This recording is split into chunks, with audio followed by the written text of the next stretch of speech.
Pernah nggak sih berharap ada semacam buku panduan gitu buat bantu anak kita mengelola emosinya, entah itu saat marah atau kecewa?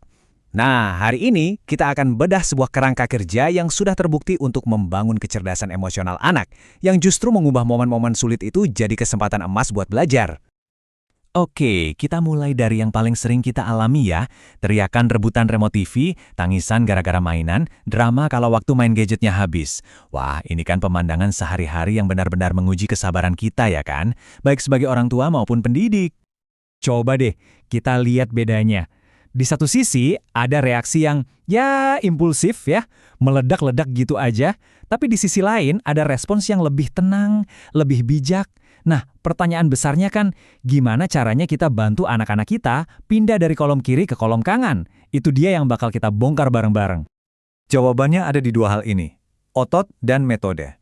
Coba bayangkan deh, kecerdasan emosional itu kayak otot yang harus kita latih. Nah, metode atau program latihannya buat bikin otot itu kuat, itu adalah 7 kebiasaan. Jadi otot ini tuh apa sih sebenarnya? Kecerdasan emosional atau sering disebut EQ itu bukan cuma soal jadi anak baik loh. Jauh lebih dalam dari itu. Ini tentang kemampuan super penting untuk ngerti dan ngelola emosi. Emosi diri sendiri dan juga emosi orang lain. Kalau bisa menguasai ini, wah, ini kunci sukses di mana-mana. Dan kalau EQ, itu otot yang mau kita bentuk. Nah, 7 kebiasaan inilah alat atau panduan latihannya. Jelas banget, langkah demi langkah, jadi kita bisa langsung praktek. Analogi ini pas banget kan? Persis kayak otot di badan kita yang butuh latihan biar kuat. EQ juga sama, harus dilatih terus-menerus. Dan yaitu, 7 kebiasaan inilah program latihan yang akan kita pakai. Oke, setiap latihan itu kan mulainya dari diri sendiri dulu. Nah, 3 kebiasaan pertama ini kita sebut fondasi kemenangan pribadi. Ini semua tentang gimana anak belajar menguasai diri mereka sendiri dulu sebelum berurusan sama orang lain. Oke, kita langsung ke contoh kasus nyata ya. Bayangin anak Anda lagi di sekolah terus ada temen yang ngejek. Ih, sepatumu jelek banget. Reaksi pertama, ya pasti antara marah, sedih, atau malah balas ngejek kan?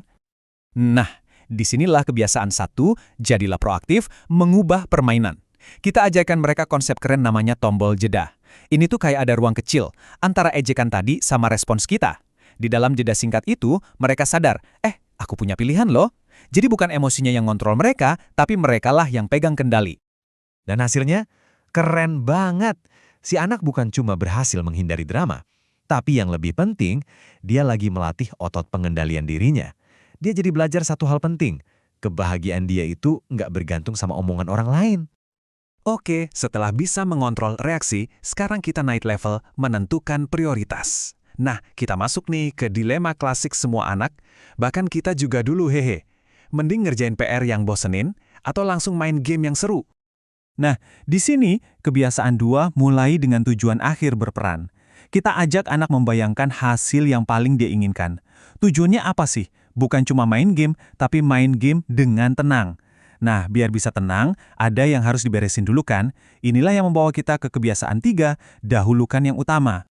Prinsipnya simple tapi powerful banget. Beresin dulu yang penting, baru deh main sepuasnya. Kalau begini mainnya kan jadi lebih enak, lebih plong. Ini bukan lagi soal disuruh-suruh, tapi soal disiplin yang tumbuh dari dalam diri si anak sendiri, karena dia ngerti untungnya buat dia. Nah, kalau fondasi kemenangan pribadi tadi udah kuat, baru deh anak siap buat melangkah ke kemenangan publik. Ini adalah saatnya mereka menggunakan kekuatan dari dalam diri untuk membangun hubungan yang baik dan sehat sama orang lain. Oke, kita balik lagi ke medan perang favorit di rumah. Remote TV. Si kakak mau main game, si adik mau nonton kartun. Dua-duanya sama-sama ngotot, merasa paling benar dan paling berhak. Disinilah kebiasaan 4, berpikir menang-menang, beraksi. Mindsetnya diubah. Bukan lagi aku lawan kamu, tapi kita lawan masalah. Tujuannya bukan siapa yang menang dan siapa yang kalah, tapi gimana caranya kita berdua bisa sama-sama senang. Tapi, solusi menang-menang itu nggak bisa ujuk-ujuk muncul. Kuncinya ada di kebiasaan 5, berusaha mengerti dulu, baru dimengerti. Jadi, sebelum kita nawarin solusi, kita harus benar-benar dengerin dulu. Bukan dengerin sambil siap-siap mau ngejawab ya, tapi dengerin untuk benar-benar ngerasain apa yang dirasain sama adik atau kakak kita. Nah, inilah yang namanya empati, dasar dari semua hubungan yang kuat. Dan kalau udah saling ngerti, baru deh kita bisa mencapai kebiasaan ke-6, sinergi. Menciptakan solusi baru yang jauh lebih keren daripada ide kita masing-masing. Oke, yang terakhir, semua otot kan butuh istirahat dan dirawat ya kan? Termasuk otot emosional kita. Nah, inilah kebiasaan 7, asah gergaji. Ini intinya tentang merawat diri sendiri. Buat anak-anak, ini bisa sesederhana tidur yang cukup, punya waktu main bebas tanpa jadwal, atau baca buku kesukaan. Anggap aja ini lagi nge-charge baterai, biar semua kebiasaan yang lain bisa terus jalan dengan baik. Nah, di sini kita bisa lihat rangkumannya. Kelihatan jelas banget kan gimana setiap bagian penting dari EQ itu nyambung langsung sama kebiasaan-kebiasaan yang udah kita bahas. Contohnya nih, kesadaran diri itu dilatih lewat kebiasaan 1 dan 2. Sadar kalau kita punya pilihan dan punya tujuan.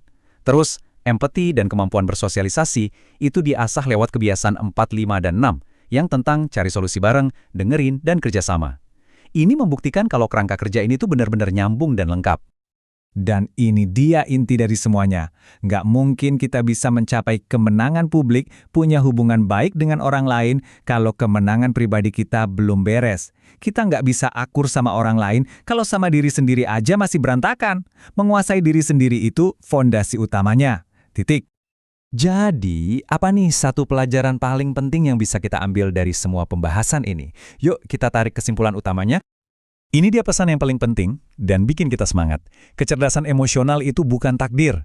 Bukan sesuatu yang ada atau nggak ada dari lahir. Sama sekali bukan. EQ itu adalah kumpulan skill atau keterampilan. Dan namanya juga keterampilan artinya bisa dipelajari, bisa dilatih, dan bisa dikuasai. Asal kita mau konsisten melatihnya. Jadi, pertanyaannya sekarang udah bukan lagi gimana caranya, tapi kapan mulainya.